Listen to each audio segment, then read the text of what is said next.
Welcome to the Vertical MRO Podcast, brought to you by Vertical HeliCASTS and in partnership with Vertical Magazine. In this two-part series, I sit down with experts in the health and usage monitoring systems, which is also known as the HUMS segment. These experts are Kethan and Ronnie Ries from GPMS.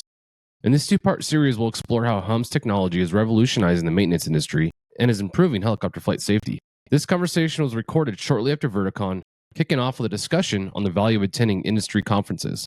We delve into the inaugural Vertical MRO conference dedicated specifically to the MRO community. This exciting event will take place October 7th through 9th at the KF Center for Excellence in Kelowna, British Columbia, and again from November 10th through 12th at the Irving Convention Center in Irving, Texas. During this conversation, Kethan provides an interesting overview of his career, where he spent time as a maintainer in the challenging offshore environment. He talks about the transition from offshore work to air medical services and how his do hard things mindset has shaped his experiences and opportunities within the MRO community. Josh and Ronnie highlight the latest advancements in HUMS technology, the significance of data analytics and maintenance, and the exciting potential of condition-based maintenance to transform aviation practices. Together, we'll review real-world applications and success stories, emphasizing the need for a structured approach to maintenance decisions and the advantages of adopting innovative technologies in aviation. Special thanks to our sponsors for this podcast.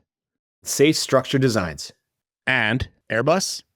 Welcome to the Vertical MRO Podcast, brought to you by Vertical HeliCASTS. All right, everyone, your radar contact, you're cleared to the Bravo. The Vertical MRO Podcast explores the fascinating world of helicopter maintenance, repair, and overhaul with your host, Val Medved. Atlanta altimeter 3029, approved as requested. The podcast features helicopter technicians, mechanics, engineers, and MRO experts who share invaluable industry insight, knowledge, and stories that will inspire current and aspiring industry maintainers. For folks that are maybe unfamiliar with HUMS, can you give us an overview of HUMS and its usage and how that data can prevent something like what you just described from happening? Sure. So HUMS stands for Health and Usage Monitoring Systems. There's been a alphabet soup of acronyms in the past that all kind of mean different things: vibration health monitoring, condition-based monitoring, terms like that, IVHM from the military side. But it all essentially, the core part of a HUMS system is a vibration monitoring system. Okay, we're using sensors that pick up on vibrations from rotating components, and then we measure basically what's normal data. And when we see something abnormal, we know that the machine is not acting, that there's a defect with that machine, basically. So all aircraft are built within tolerances, right? So they all should have a certain baseline level of vibration. And so we can take that data and say, okay, this is normal data. Measure that vibration over time and then say, okay, this is no longer normal, right? We can measure these defects and say that something's wrong with the component. We need to take some kind of action. And vibration analysis has been around for a long, long time. There's a lot of math underneath it all that has been around for a long time and fully developed. So it's not an emerging science, so to speak, but it's relatively new in helicopter aviation, starting basically in the mid 90s. In the North Sea, they had several high-profile accidents in large aircraft that killed a lot of people, and several groups started looking into borrowing from the technology in industry, in manufacturing, in chemical refinement, where they were trying to increase the life of their pumps and their motors and different things like that to make sure their operations stay profitable. They started looking at leveraging that same technology in the helicopter world. A series of sensors spread around the airframe to measure all the vibration of interest, some system for displaying it, some system for detecting deviations from normal.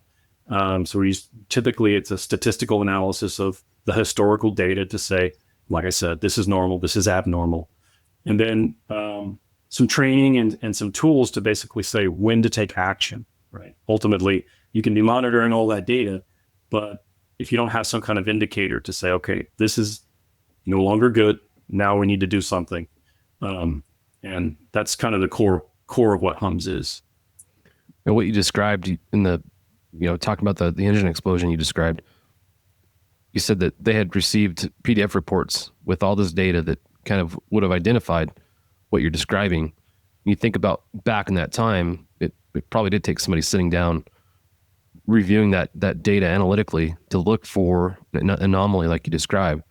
Whereas now, computer technology in the way it is, we've got these robust systems in place that can look at that data, analyze it, and come up with, hey, this is something you should pay attention to. Can you talk about how those new systems have helped in the way that you're describing? Yeah, I'll say early HUMS systems were plagued with false positives. The vibration environment is very noisy.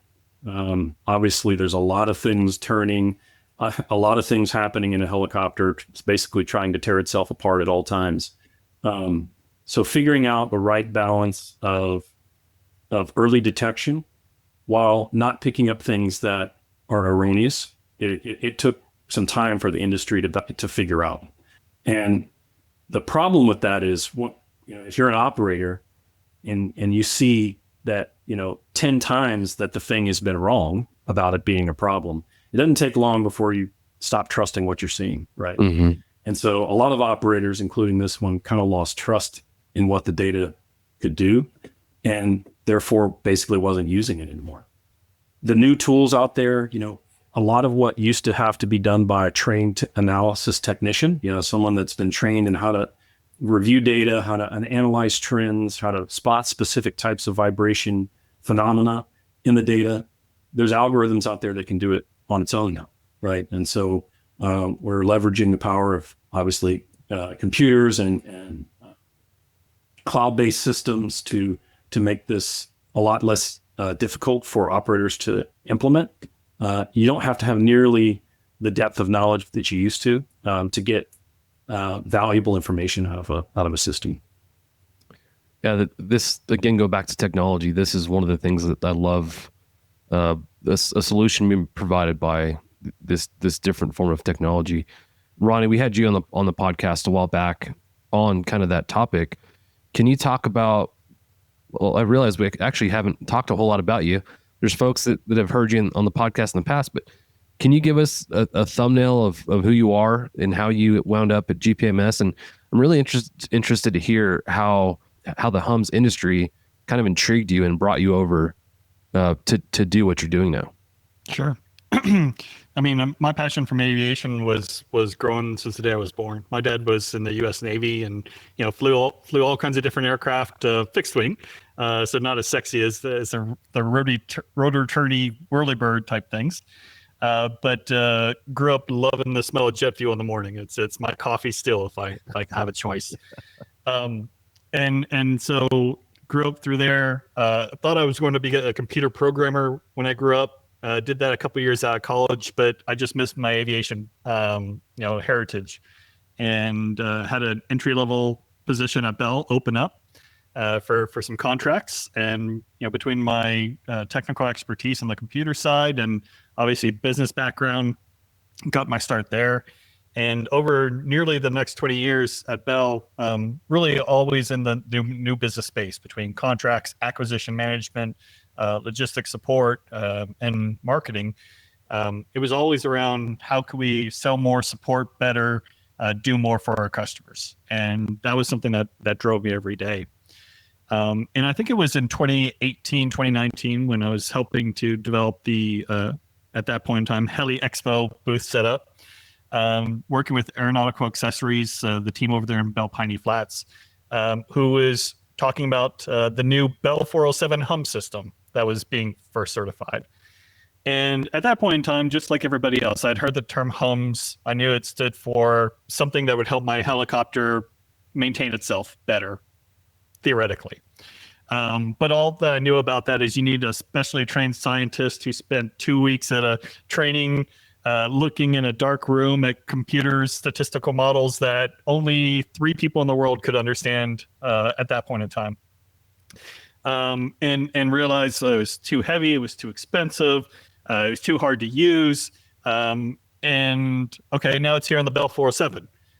But Most Bell 407 operators aren't those PHIs that Josh is talking about. Most 407 operators, they're, one ship, two ship, five ship, at most you're seeing 10 for kind of a most utility. And then you have the PHIs and air methods and so forth, right?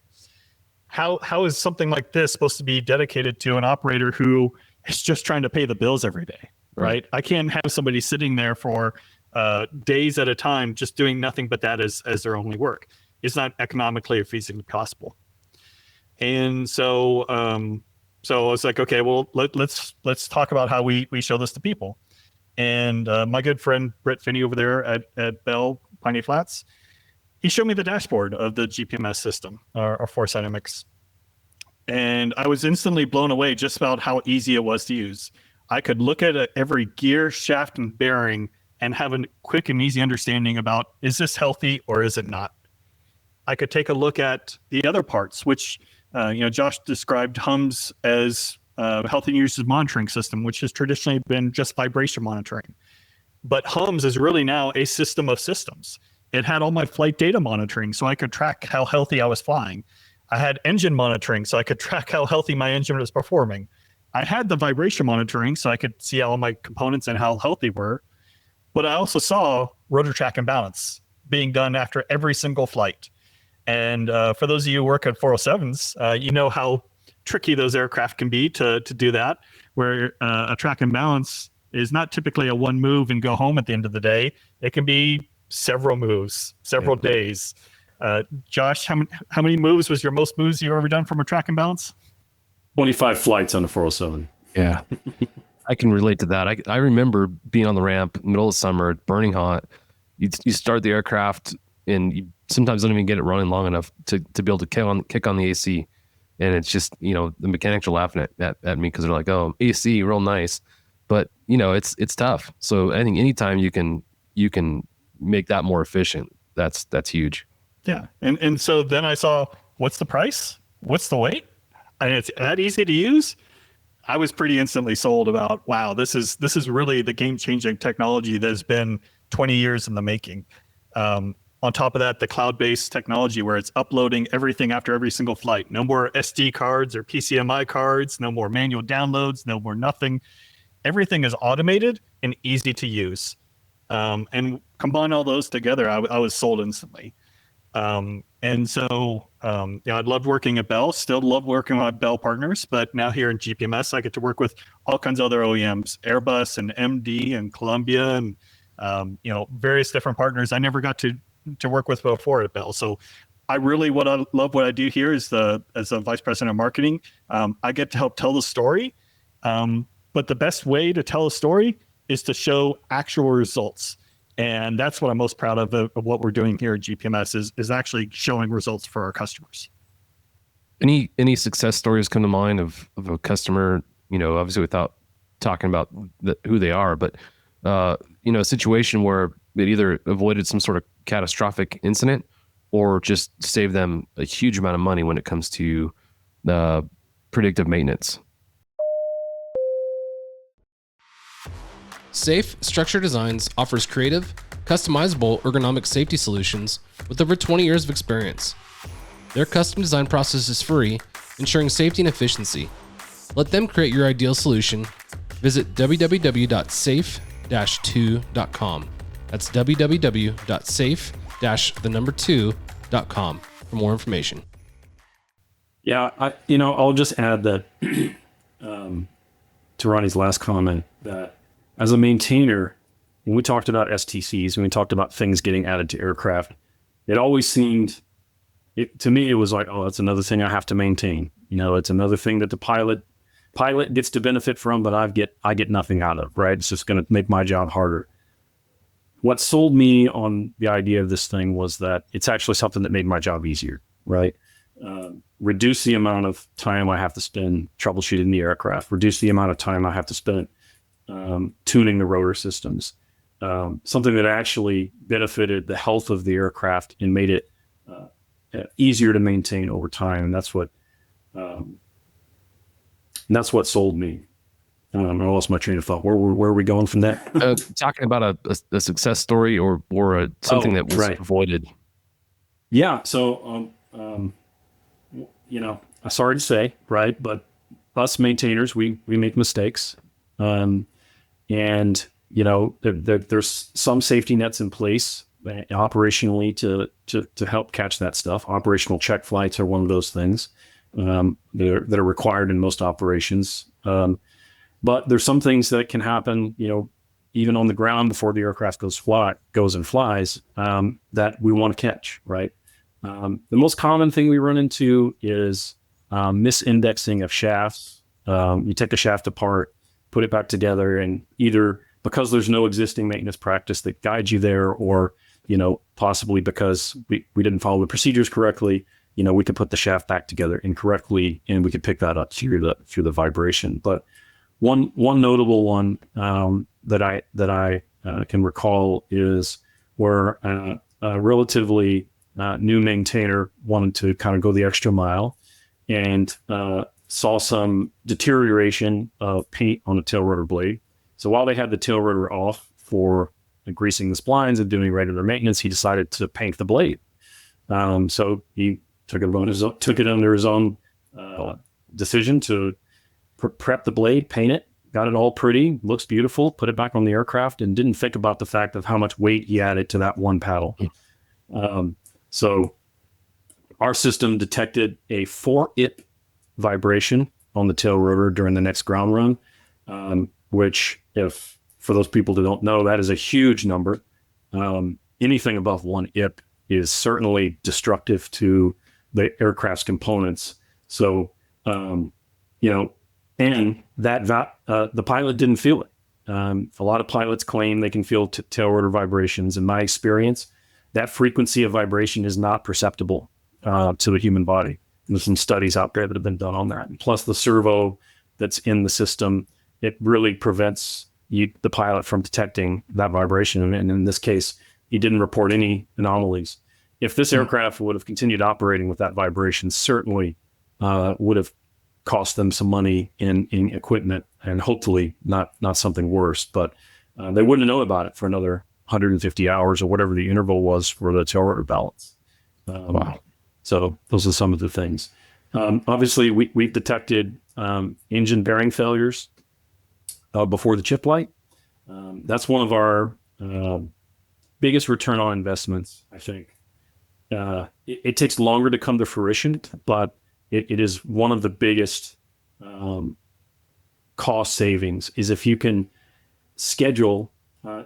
Obviously, if you have an engine bearing issue in an engine, eventually it's going to shed material into the oil and trigger a chip light. As far as the OEM is concerned, in many cases, that's the threshold of serviceability. Until it creates a chip, it's serviceable, right? But for an operator, that can be hugely expensive. For an offshore operator, for example, they land in an offshore platform. If it's a manned platform, for insurance reasons, they have to vacate that deck as soon as possible. If not, they start getting fined.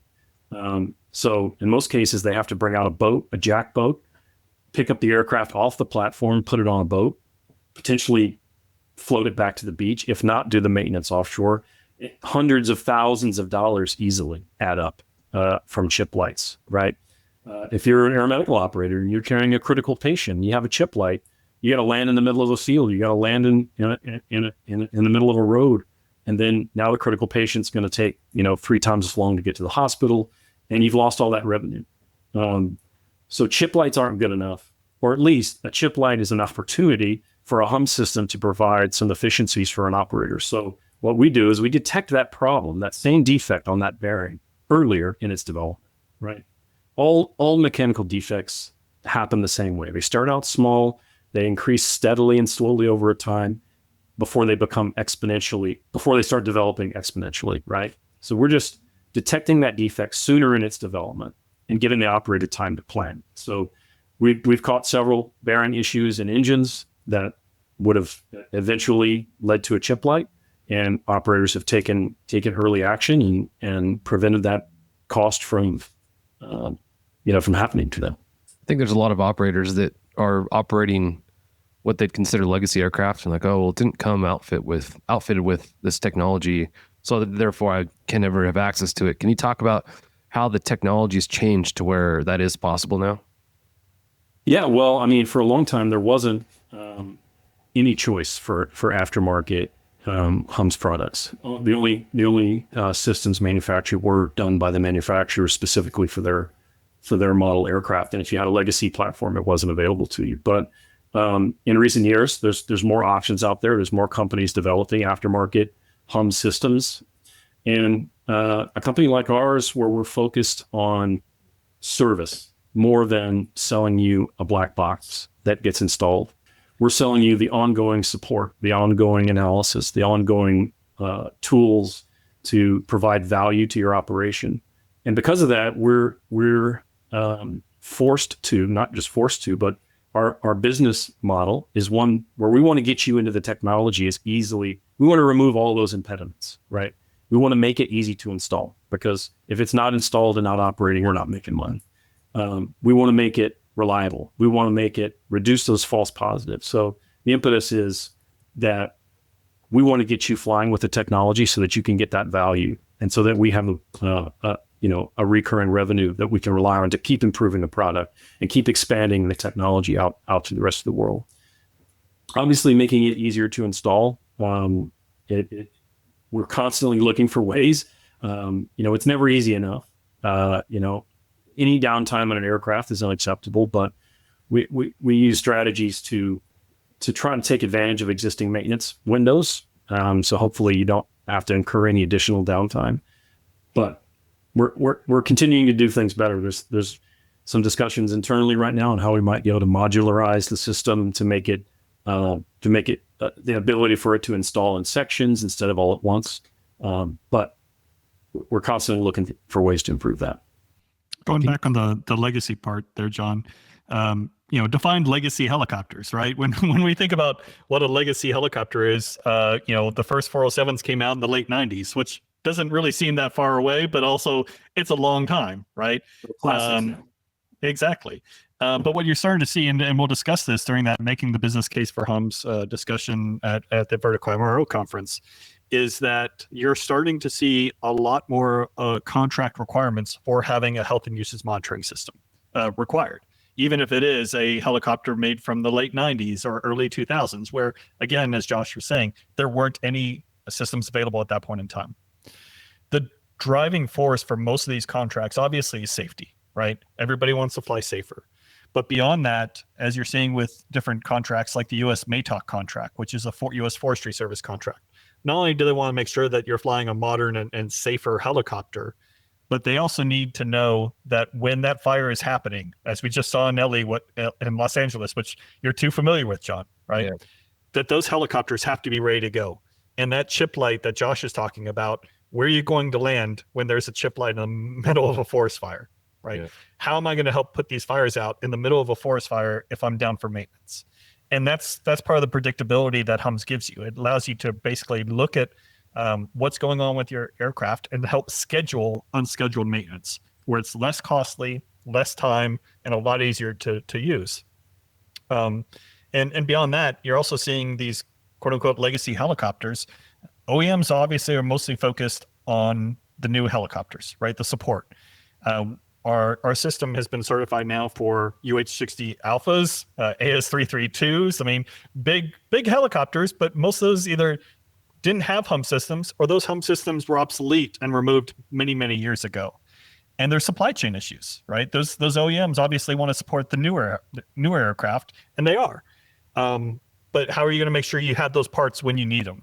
And especially if you're overseas in Australia or Indonesia, how long is it going to take you to get that part flown from the United States through customs back onto your helicopter? At the end of the day, the cost of these replacement parts can be insignificant sometimes to the lost revenue or the lost impact that you've had to the community through that downtime. Yeah, especially when you're looking at a mom and pop operation that maybe have 3 or 4 aircraft. A loss of one of those in particular is catastrophic in a lot of ways for them. So that's huge. You talk about the safety that it adds from a law enforcement perspective. I think about the operations that we're a part of. Most of the time we're over densely populated areas, when a single engine operation, having a monitoring system like yours installed for me is huge, from the safety standpoint, but also the peace of mind of knowing like the odds of something happening that before being noticed is so low. So it adds that extra comfort and peace of mind as an aircrew. So which is huge. You know, it always blows my mind we're over such densely populated areas in a single engine aircraft. Yeah, and on top of that, the budgeting aspect, right? So you're trying to use taxpayer dollars effectively, and you know, one major engine overhaul that you weren't expecting, you have to go back to the city council or the mayor or somebody else who's then going to question, why do we have this program to begin with? Yeah. Can you guys talk about what the difference is between, you know, I guess what you'd consider the traditional HUMS systems, what were installed initially on some of these larger aircraft versus what you guys have developed and what's being installed now today? Yeah. Like I mentioned previously, early systems were borrowed from a lot of technology that was developed for manufacturing and refineries and things like that. And because of that, you know, weight wasn't a problem, right? All these systems are on the ground, fixed equipment. So that the technology that was available wasn't geared towards light and efficient, right? So the early systems weren't. They used commercially available stuff that they had to get certified through the FAA. Obviously, there was difficulties in the regulatory side to get stuff certified that had never been in aviation before. We all know about, you know, for a helicopter, you can go buy the same Gates belt for an air conditioning system from the company that makes it and pay $500 for a belt, or you can go to AutoZone and buy the same exact belt for $10. But the regulations that are on top of it make the difference, right, of how much that thing costs. So old systems, basically just old technology, right? There was no reason for the industry to improve upon them because they did what they needed to do. Once they got into the helicopter world, you know, the need arose, hey, we need better technology. Companies started investing. The knowledge base started getting built out. People that had both a knowledge of vibration, a knowledge of condition monitoring, and a knowledge of aviation. Those two sciences really didn't come together very often. And there's still to this day very few individuals that have a combination of those knowledge sets. We're lucky to have that, and our founder, Eric Breckhofer, who started our company, was an aviator. He's also a PhD level mathematician and a PhD level engineer. And so we get access to some really unique combinations of knowledge. But the technology is just everywhere you look, right, in the world. Things are getting smaller. Things are getting more powerful. Processing power of computer chips has drastically improved. It's only recently that companies have started reinvesting in this and looking at technologies that are available now and repurposing it for this use.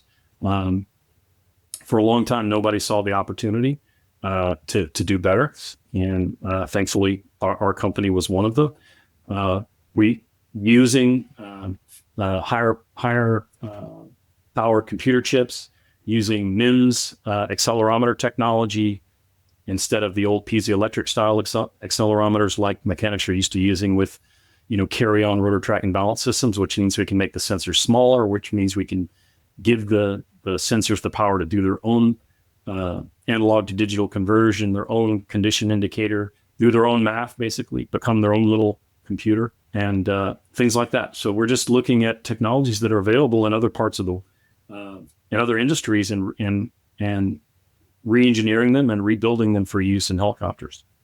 That's awesome. That new computers, new technology is offering so much for our community. When you think about real-time monitoring of the aircraft that we're flying, you guys have this ability to monitor this stuff as you go. Can you talk about that and what the impact of that is for our community as a whole? Yeah, so there's two schools of thought on real-time monitoring. Okay, so if we're going to define real-time monitoring, you know, it's getting notifications during flight of issues on the aircraft. There is some value in that, that, you know, because things can pop up unexpectedly due to maintenance-induced faults, due to, you know, potentially pilot-induced exceedances and things like that. The core part of HUMS, though, is, at least in our company, is about knowing before it's a problem. right? Knowing before it really matters, so that you can prepare and take action when it's appropriate for you in your maintenance schedule.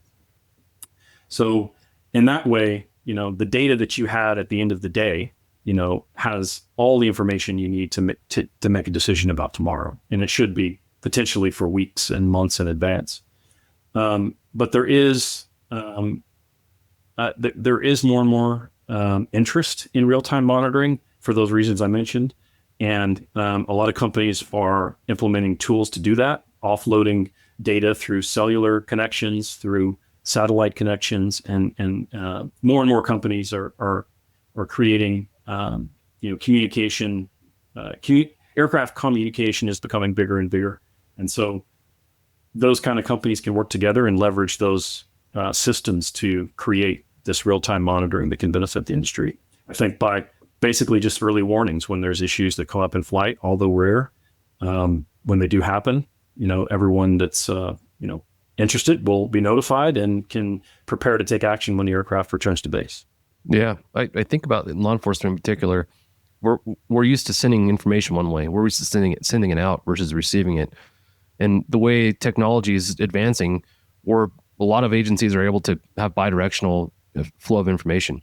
Or I think that's really important when it comes to aircraft safety is bird strikes, drone strikes now is unfortunately a conversation we have to have. But after a bird strike, if you had your rotor system impacted, you're like, okay, everything feels fine. But like we talked about earlier with that tail rotor incident, just because it feels fine doesn't mean it is fine. And, I think having a real-time monitoring system like that, again, allows that pilot or air crew to be like, okay, what are we looking at? Is this picking up the information in a way that could help me? Or is it saying there's a catastrophic failure about to happen that I can't detect? So I think that kind of real-time monitoring will be huge. Again, the drone conversation impacting aircraft in flight, it's happening. We're seeing it. So stuff like that, I just think is going to continue to improve the safety of our community as a whole. So I love that you guys are doing that. Any insight on the bird strike or drone strike type conversation? Thanks to our sponsor, Airbus. Airbus provides the most efficient helicopter solutions to its customers who serve, protect, and save lives and safely carry passengers in demanding environments. Its civil and military helicopters are flying all over the world, making missions possible. Visit airbus.com for more information. I'll just add that it wasn't a use case that I've considered before, but as you pointed out, it lit up a bunch of lights in my mind as definitely a valuable one. The airspace is getting more and more congested, and the FAA is doing what it can to control incursions with drones and other unmanned stuff. But I just don't think there's any bad data, right? The more data that we can get off the aircraft and the sooner we can get it off, there's no downside to that, right? I think what you're saying, you go ahead, Ron. I think what you're saying, John, is that so many of these advances in technology have been focused on that pilot, reducing the pilot workload, right? For good reason, synthetic vision and all the other early detection warning systems and various other things, all been pilot focused. Really what you're seeing with HUMS is a transformation within the maintenance and operations side, giving technology to where there wasn't really that kind of technology before. So by leveraging not only how the pilot feels, but the aircraft saying how the aircraft actually feels underneath those cowlings, it's giving a good synergistic effect between pilot and maintainer about how healthy their aircraft actually is. Yeah. I think talk about false positives. And as a pilot of the aircraft, you rely on feel a lot, which can be good and bad, and what we're talking about can be catastrophic if you're like, oh, everything feels fine. The gauges are normal. Let's go, but obviously there's something that's happening that you're not completely aware of. So I love that. Yeah. And that's where within the drone and UAM space and various other things, the amazing things that Rotor is doing with the Robinson R44 right now, unmanned helicopters. But at the end of the day, there's nobody feeling how those pedals actually feel, right? Yeah. And so you're going to think about how are we going to know how healthy a helicopter is, or a rotorcraft is, or vertical lift is, without some kind of way coming off that aircraft to say, yeah, it's actually healthy? Yeah. I want to discuss data analytics for a second. We talked about this a little bit, Ronnie, in our previous conversation about harnessing AI. After this, I want to get into talking about probably a little bit what you're going to discuss in your class, your presentation on how the cost benefits of the increase in the time between overhauls is important. But again, going back to what we're discussing with data analytics, can you guys talk about how data analytics has improved to where we are today, to where now we can utilize this data? And again, it's not a situation where like, oh, you're having to comb through data that's been, weeks, if not months old by this point, and how AI might continue to transform this technology and improve situational awareness for our maintainers, for our air crews, and for these operations as a whole. Yeah, it's funny. We have kind of internally a difference of opinion about AI. All of us feel a little bit differently about its value with regard to HUMS. Our founder typically relies on physics-based models, so mathematical algorithms, right? Advanced ones and very, very intricate, and he's got a lot of patents on the kind of stuff that he's doing to make sure that they're giving us what we need to, giving us actionable information, right? Ultimately, I said no amount of data is bad data, but when it comes to a maintainer, when it comes to decisions that we have to make about the aircraft, we need clear-cut instruction to a certain degree, right? We need actionable information. The other data has value, sure, but when it comes to the user interface, when it comes to what the maintainer is going to use to make decisions about the aircraft, it needs to be actionable and relatively narrowed to the point of, okay, this is out of balance. It's significantly out of balance, and I need to do something about it. Or I am confident based on this indication that there's a bearing issue, and that within 100 hours, the risk of a chip light is going to be beyond my tolerance.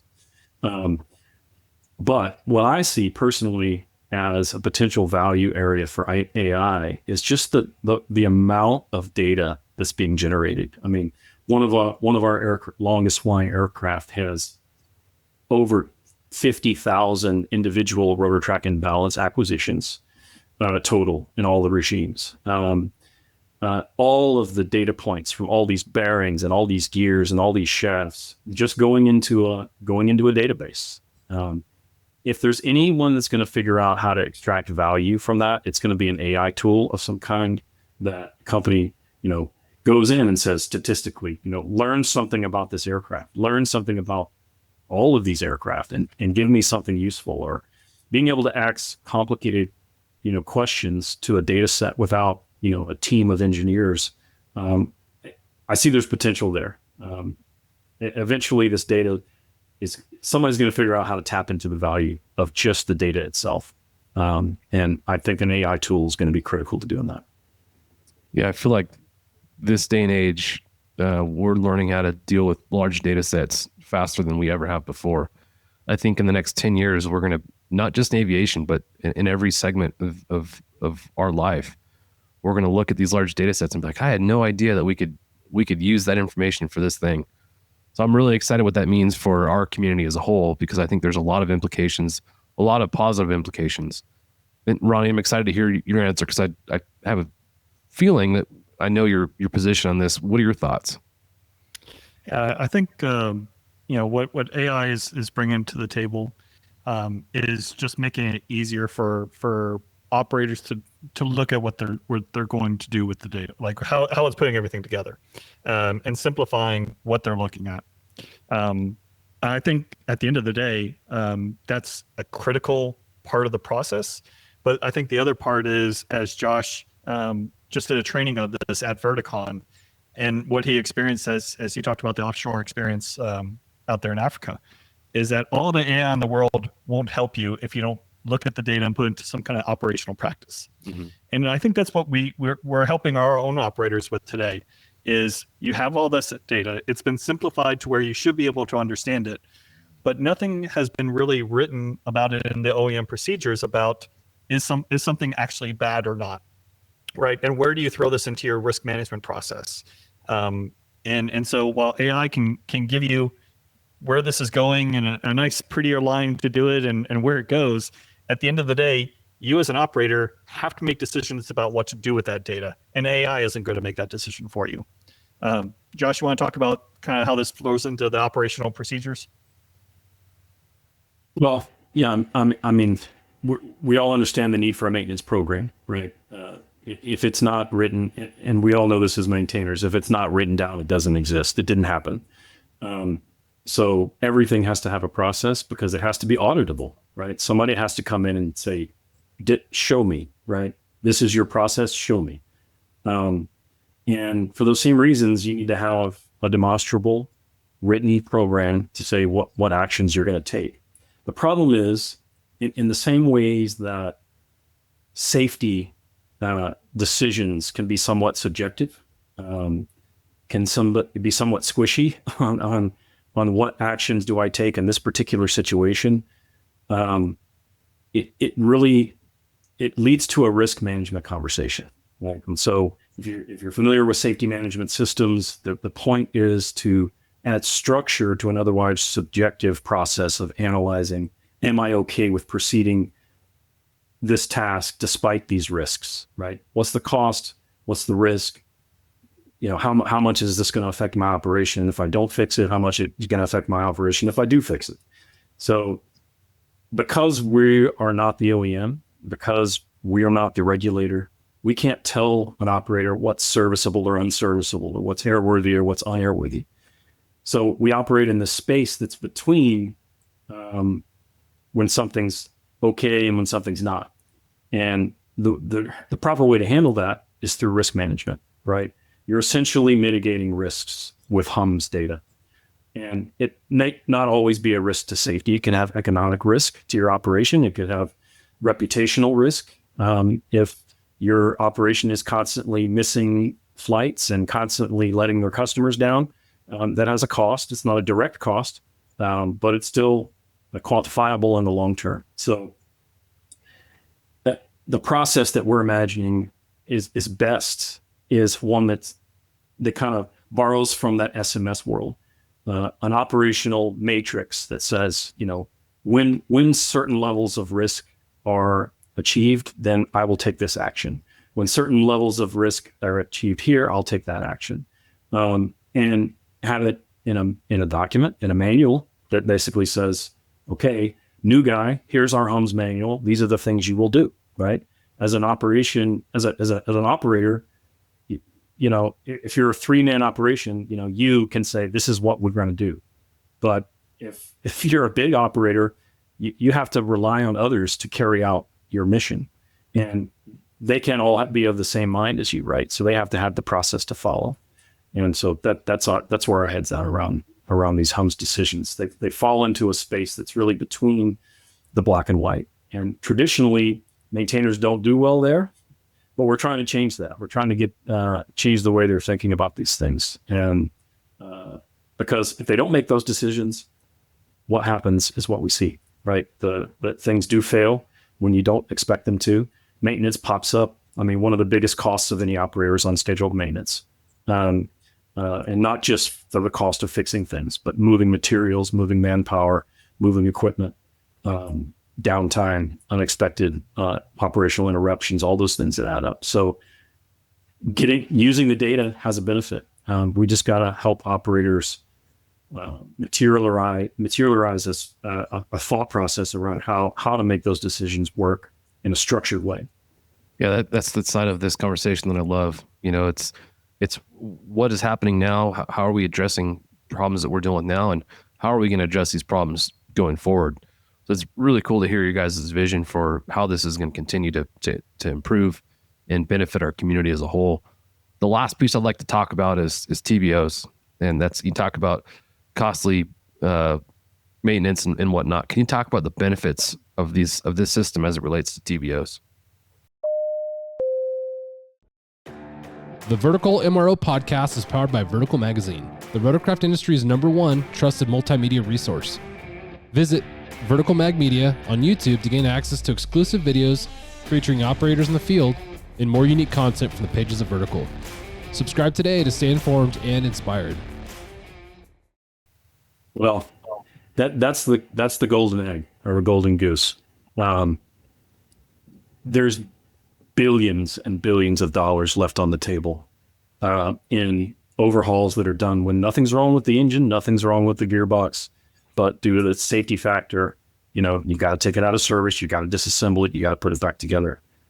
The long-term vision is, and I'm hoping it'll happen in my career, but maybe not, is that the technology becomes so ubiquitous and so trustworthy that the regulators in the OEMs can start implementing processes that allow operations to make maintenance decisions, including retirement life, overhauls, based on the health of the component that we can measure now, right? Ultimately, when we take that gearbox out of service, what do? We're taking it apart, we're looking at it. We use specialized tools sometimes to look at it. We use eddy current machines to detect cracks. We use mag particles to inspect this, but we're still just looking, right?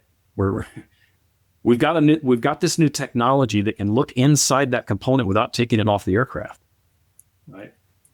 It's been proven for decades upon decades that it can detect issues.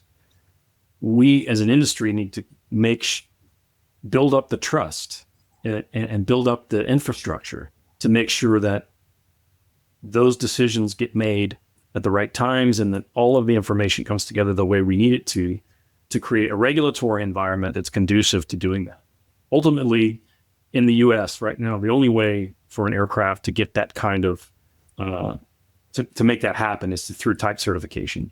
So if the system was installed by the OEM when they design the aircraft, then they can say, yes, we're going to, have this TBO at this health level. We're going to have this TBO, whatever. They can change the maintenance structure. Aftermarket systems are limited. The type certificated aircraft comes out with certain safety specifications, and they can't really go beyond that without some regulatory, structure to do that. In the UK, under EASA, there are what they call credit programs, where you can extend TBO and inspection intervals based on HUMS data. There's, certification requirements and all that around the type of system that's installed in the aircraft and how they have to prove that it's reliable and all these things. But nothing like that exists in the US yet. Ronnie, you know something about that. Yeah, that's what's exciting when you see the R88 announcement come out and saying that they are going to have HUMS as standard equipment, right? You think about what that can do from your maintenance practices.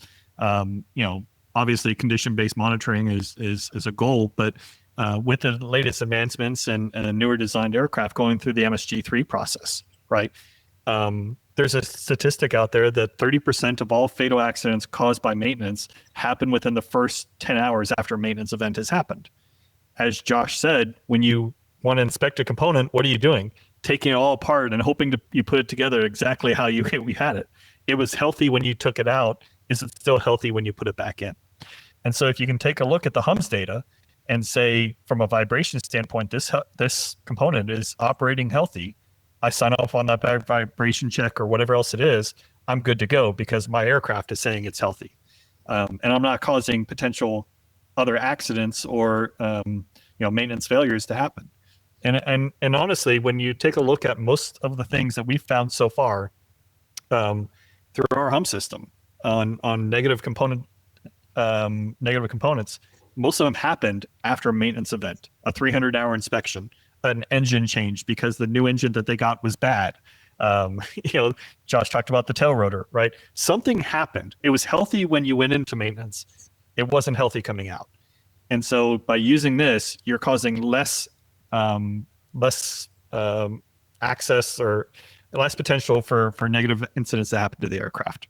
So although, as Josh said, credits is the golden goose, there are a lot of other things that are being driven in the meantime. I'll just add that the whole world runs on condition-based maintenance programs. The manufacturing plants, they're not fixing things that aren't broken, right?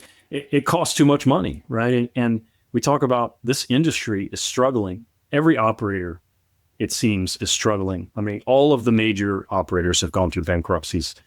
We can't find enough technicians. We can't find enough pilots. We can't find enough work for the aircraft. We can't, and we need, as an industry, to be looking at ways to make it more efficient. And we need to look to our other industries that have done the same thing, constantly being driven to be more profitable and more effective. And condition-based maintenance has done that for a lot of groups. And, they measure these pumps, these motors, these generators. They measure their vibrations. They, examine the oil, and they determine when it's appropriate to do maintenance based on their health, not based on some predefined hard schedule. Yeah. I'd like to leverage off of that real quick, because you mentioned how hard it is to find people, Josh, right? And again, that Vertical MRO conference is coming up, and trying to bring all these new folks in from these schools in, and your efforts, the workforce development programs and so forth. But one of the things that our operators have actually talked about is that HUMS can be a recruitment and retainment program, right? If I know that I'm not going to be working as much overtime on nights and weekends because my system is telling me well ahead of me having to be called up at 2:00 in the morning that there's an issue, I can take care of it. That's obviously nothing but goodness from a retainment perspective. From a recruitment perspective, if I know I'm getting the latest and greatest technology to make my life easier, right? Before I open a cowling, I know exactly what's going on. If I'm a new person that's always wanted to check the yes box like Josh is, but I don't have the 20 years worth of experience to put my hand up next to the cowling and know exactly what I'm feeling, these systems can help, right? And so the efforts that the industry is making to really reward and retain and recruit these new AMEs and AMPs, technology plays a big part of that too. I hadn't thought about that, and it's a great point. I think a lot of young folks that are trying to get into the industry don't know what they don't know, and they don't know when they go to an operator to what to ask and what to look for that can make their working conditions and their life outside of work better. And like you pointed out, if you go to an operator and I've got this technology and it's going to make your life better for these reasons, and it's also going to give you more time at home with your kids when you do have them, man, that's a great point. So I encourage for young folks listening that you're looking at getting into the industry, look at things that enrich your life outside of work. Look for an operator that's going to provide that balance of life that you may not need today because you don't have kids, but 5 years from now, when you do have kids and you're wanting to get to Little League practice and all those things that are not on the radar at this time can happen. So that's a huge point. Recruitment retention is a big issue with our industry, and it's never been a better time to be an aircraft mechanic. I mean, they're making more than they ever have. The schedules are better than they've ever been. They're coming with organizations like yours and these podcasts and these conferences and these magazines and these influencers. It's really shedding light on a very critical part of our industry. And anybody listening that is interested should, I highly recommend they jump in with both feet because it's a worthwhile career. Absolutely. Well, gentlemen, thank you so much for your time. Thank you for sharing your knowledge and expertise for the benefit of our overall community. Look forward to seeing you guys at the Vertical MRO conference. And until then, we'll catch you later. Cheers. Thanks. Stand by for a message after a word from our sponsors. Safe Structure Designs offers creative, customizable ergonomic safety solutions with over 20 years of experience. Their custom design process is free, ensuring safety and efficiency. Let them create your ideal solution. Visit www.safe-2.com. That's www.safe-2.com for more information. Thanks to our sponsor, Airbus. Airbus provides the most efficient helicopter solutions to its customers who serve, protect, and save lives and safely carry passengers in demanding environments. Its civil and military helicopters are flying all over the world, making missions possible. Visit airbus.com for more information. The Vertical MRO Podcast is powered by Vertical Magazine, the rotorcraft industry's #1 trusted multimedia resource. Visit Vertical Mag Media on YouTube to gain access to exclusive videos featuring operators in the field and more unique content from the pages of Vertical. Subscribe today to stay informed and inspired. Thank you for joining us for this episode of the Vertical MRO Podcast, brought to you by Vertical HeliCASTS in a partnership with Vertical Magazine. In this two-part series, we explore the transformative impact of health and usage monitoring systems, also known as HUMS, on the maintenance industry and helicopter flight safety, featuring insights from experts Josh Kethan and Ronnie Ries from GPMS. We discuss the critical importance of industry conferences, including the inaugural Vertical MRO Conference, happening from October 7th through 9th at the KF Center for Excellence in Kelowna, British Columbia, and again from November 10th through 12th at the Irving Convention Center in Irving, Texas. During this conversation, Josh shared his unique journey from maintaining helicopters in challenging offshore environments to his role in air medical services, emphasizing the do hard things mindset that has shaped his career in the MRO community. Together with Ronnie, they highlighted advancements in HUMS technology and the role of data analytics in enhancing maintenance practices and the promising future of condition-based maintenance within aviation. If you enjoyed today's episode, please take a moment to like and subscribe to the Vertical MRO Podcast. Your support helps us reach more listeners and share valuable insights into the helicopter aviation industry. For more information about the Vertical MRO Conference, including registration details and the agenda, visit our website at verticalmro.com.